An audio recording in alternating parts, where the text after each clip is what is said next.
You're listening to Neurodivergent Mates.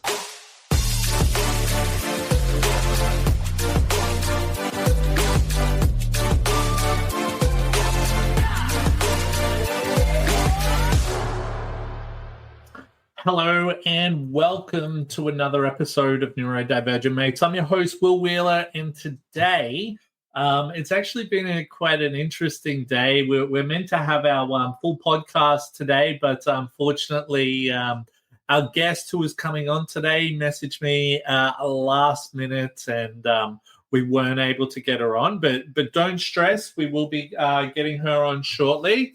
But I thought, well, rather than just leave today, what's the word I'm looking for, without anything, let's do a little bit of a 15-minute chat. You know, I love getting on and doing all this type of stuff. So I thought, let's get on. At least we're being productive. We've got something going on.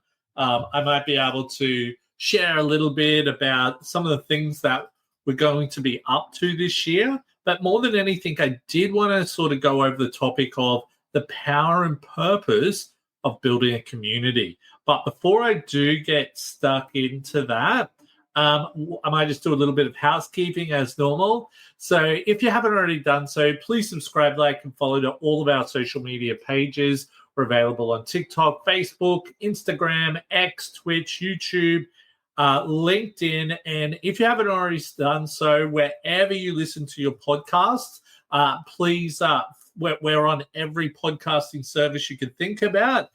Please subscribe to our podcast and maybe rate some of those. The more you can rate, the more you can interact with them, the better it is for our algorithm. So please, any support is fantastic. Also, too, please check out the work we're doing with Neurodiversity Academy by visiting neurodiversityacademy.com. Some really cool stuff coming out of there today. Now, and I always do this, just a bit of a warning, some discussions may be triggering. If you need help, please reach out to a loved one or call emergency services. We are not doctors. This is a space for sharing experiences and strategies. Also, too, while I'm speaking and I'm on the live version, I'm only on for 15 minutes today. So if you catch me, great. If not, please just put your questions into the comments there, and I should be able to answer them if I'm live online, which I am right now.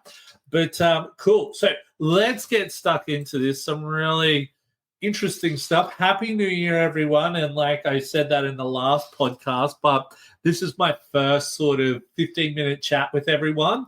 So I thought, all right, let's get on, especially with the work that we're doing with Neurodiversity Academy. We've got some really big plans happening there. Also, too, for everyone who joined my webinar that I held, only roughly about 2 hours ago now, or less than an hour, or a bit over an hour ago now, I think it was. So I did a webinar today on supporting neurodivergent people in the vocational education sector and where to begin. So that was a really cool thing to really see lots of cool people interacting with what we were doing and all of that. So it went really well. So thank you very much for everyone who came along to that. It was really cool. But with that being said, we want to do more of them. We want to be, this is the year. This is the year.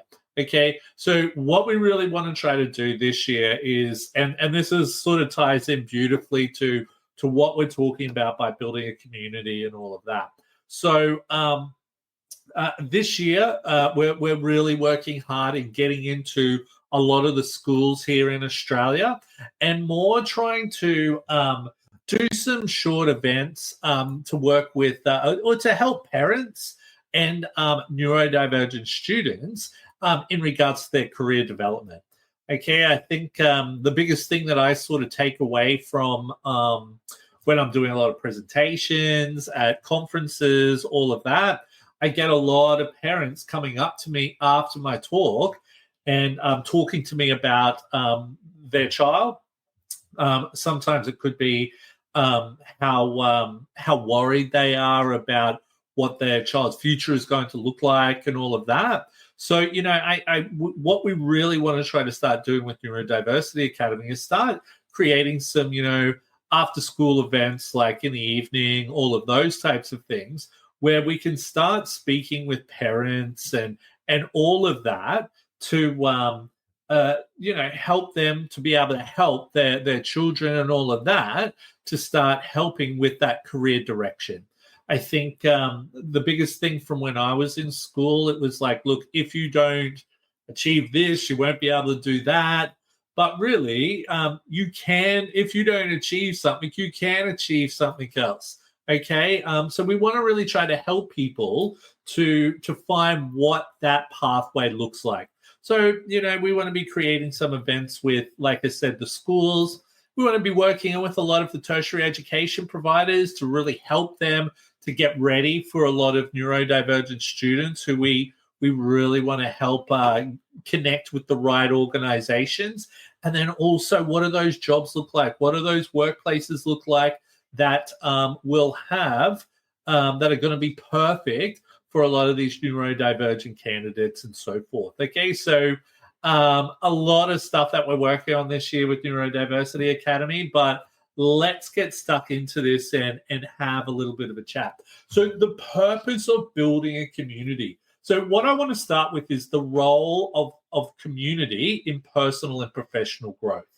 Okay, so I've got a few notes here, and I always write a few things, and I'll sort of build off from that type of thing. So how building connections can lead to new opportunities, mentorship, and personal development. So I think this is really, really important, especially at a young age or even any age. Okay, I think for myself, when I left school, and I've shared this a million times, I didn't have that direction. I didn't know what to do. I felt very lonely. Okay, so, and that can be a lot of people. So this is where I think being a part of a community, and I think even right now, especially with say my professional career and all of that, I would definitely have to say that the most valuable thing to say the knowledge that I have with a lot of the work we're doing at Neurodiversity Academy comes from connecting with others in that community. And it's not, and some of them might be doing similar things to myself, and that's great. But I don't see them as competition. I see that as people I can learn from, or people who can learn from me. So, I think this is where as part of a community and being in a community or part of helping build that community, it can open a lot of opportunities. If I look at it for myself, and this was actually interesting. So I actually got asked to speak at a, what was it? An event at a school at the end of last year. And I didn't get to share it, but one of the coolest things I think that, especially once I've sort of like been very open about neurodivergent, all of that, is how many neurodivergent people have really come out of the woodwork and connected with me, for example. Now, some of these have been very, very successful people. People at one point in my life, I would never have thought in a million years that I'd be able to connect with those types of people. So, and I think the biggest thing about being able to connect with those people have been because we've got that similarity of being neurodivergent there. So this is where, and the cool thing with a lot of people is that they want to help. If I was to become a billionaire tomorrow, I would still be doing what I'm doing. I wouldn't turn around and go, "No, see you later. I've achieved what I've achieved. See you later." No, that's not how it works. And you'll find with a lot of these other people that the same thing happens. Okay, so that's where being a part of a community can really help build that. Now let's have a look at this one: fostering resilience through support networks. So the importance of having a community to lean on during challenges, and how it helps build with confidence. So I think that's a big one as well. I think that when, especially, at one point, and even in business for myself, and I was talking to my business partner about this the other day, business can be very lonely at times, even when you have business partners and all of that, because you feel like there's a lot of pressure on you all the time. So this is where being able to reach out to the community and this is the other thing. So we've got advisors that help us with the advising on a lot of things within Neurodiversity Academy to really hone in on certain areas, things like that.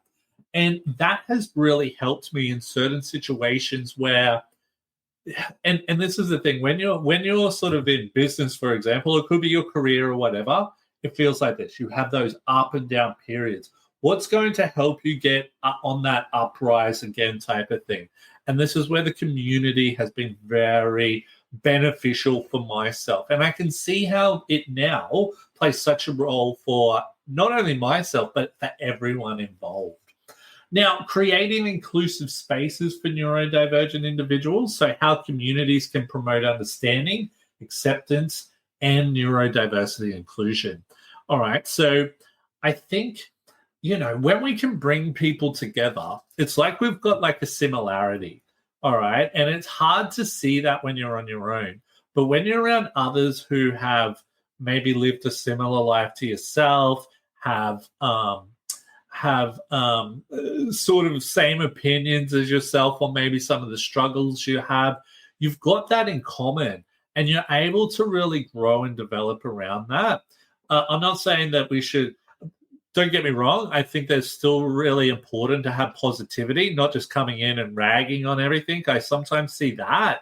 So I think this is where, especially with the parents that I'm talking with a lot of the time, you can see that they just want to, they're asking for help, and I don't blame them, because I think the journey, especially with their child's journey in regards to a career, it can be very difficult. And when you're not dealing with people who don't really understand what your son or daughter has been going through, it makes it even more challenging. So once again, this is where community plays such a huge role in that. Hence, why we really are going to start developing a lot of stuff. And I think the big reason I want to share that with people is not to promote it. It is to promote it a little bit, let's not lie. But for others to go, look, man, how do I get amongst this? How can I be a part of this? We're open with we're ready with open arms, if that makes sense. So, I can do a lot, but without the help of others, it's just never going to happen. So this is where I'm really big on that. Now, overcoming barriers to building meaningful connections. So, it can be hard when you're first meeting people.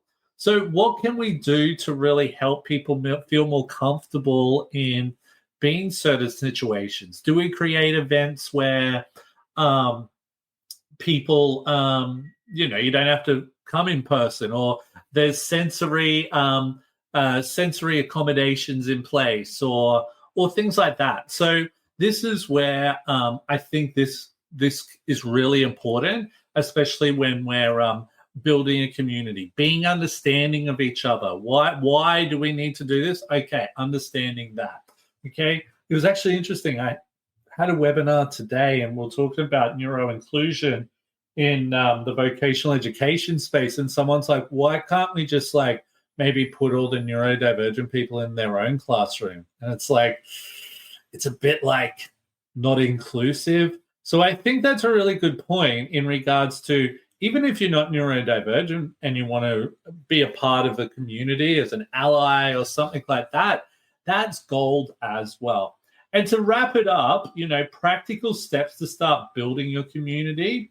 So, things that we could probably look at is, connecting with our social media, for example. Okay. And yes, I'm talking it up because I'm trying to look for followers and stuff like that. But what I'm sort of getting at is that when people start connecting with your social media, you start connecting with others who are connecting that with that social media and so forth. And then what you're able to do is you might see who's at events and stuff like that, and you've already got that connection involved. So a big thing that I do a lot of the time, especially if I'm going to an event, I will see who's going, and I'll connect with them on, say, social media, for example. All right. And I'll already know people before I get there. Okay, so this is where social media can play such a huge role in the development and growth of feeling more comfortable around people.